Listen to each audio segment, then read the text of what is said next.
Hey everyone, welcome to The Explainer. Now look, if you follow health trends at all, you know exactly how noisy the advice on keto and intermittent fasting can be.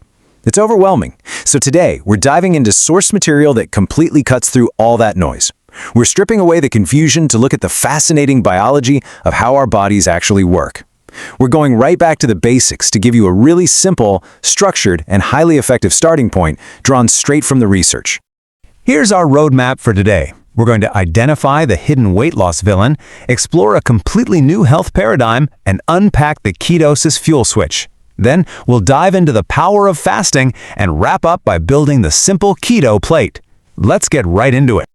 Okay, Section 1, the hidden weight loss villain. Identifying the real obstacle to fat loss. So why exactly is stubborn fat so, stubborn? Seriously, why does it feel literally impossible to lose for so many of us? Let's actually do a quick diagnostic test right now, right where you're sitting. Just look down.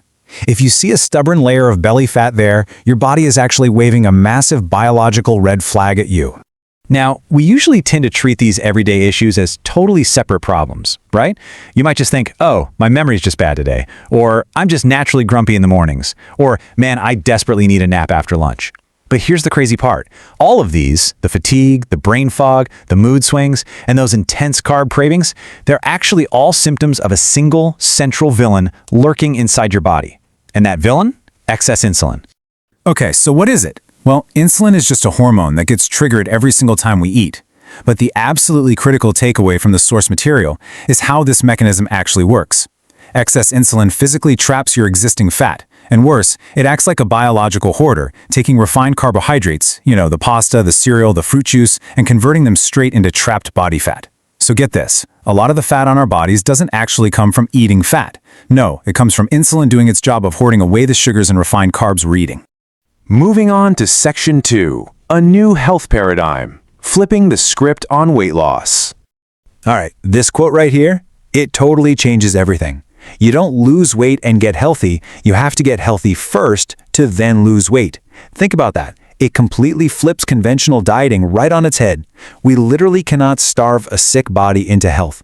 Instead, we have to provide our bodies with high-quality nutrients to heal our internal cellular machinery first. And once that happens, once the body is truly nourished and humming along, weight loss, it just becomes this completely effortless byproduct.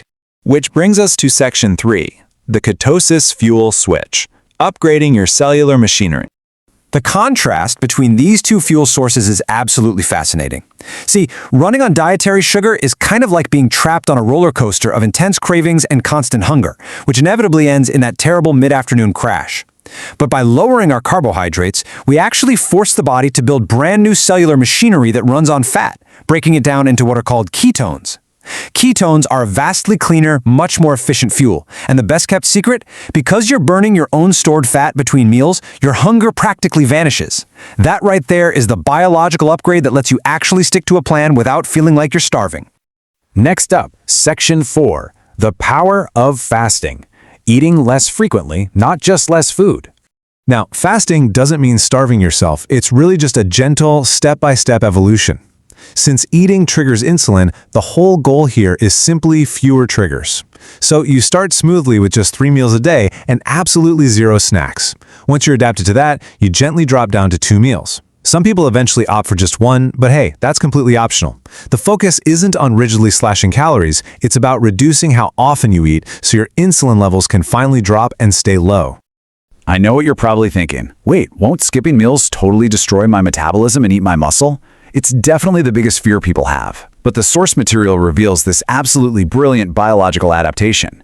During a fast, your body triggers a massive surge in specific hormones, like growth hormone.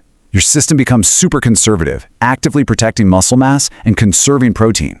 We are literally biologically designed to survive and even thrive during periods without food. We're definitely not designed to eat our own muscles. And finally, Section 5, the simple keto plate, ditching the confusing math. Look, if you've ever looked up keto online, you've inevitably run into this absolute nightmare of a pie chart. 70% fat, 20% protein, 5% carbs. It leads to complete kitchen madness. You're weighing your food, you're converting calories to grams, you basically need a complicated spreadsheet just to eat dinner. It's miserable, right? And for most of us, it's totally unsustainable. Well, thankfully, we can just throw the calculators away. Because 1 gram of fat has more than twice the calories of carbs or protein, the actual physical volume of the food on your plate is incredibly simple. Just picture this. Half of your plate is salad or vegetables. A quarter of the plate is protein. And that final quarter is fat. And honestly, a lot of that fat is already naturally mixed right into the protein anyway. Boom. No math required. Just a super simple visual division of your food. To wrap things up, combining healthy keto with intermittent fasting goes way beyond just dropping a pant size. It is a profound biological reset. Lowering your insulin and switching over to ketone fuel actually reduces systemic inflammation, sharpens your cognitive focus, stabilizes your mood, and totally rewires your body to operate at peak efficiency. The weight loss? Well, that's just a really happy side effect of that deep cellular healing. So, I'll leave you with this. If the old way of dieting is dead, and you truly must get healthy first to then lose weight, what is one actionable step you're going to take today?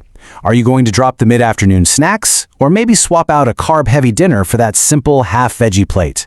The science is super clear, and the choice is entirely yours. Thanks so much for exploring this explainer with me today. I'll catch you next time.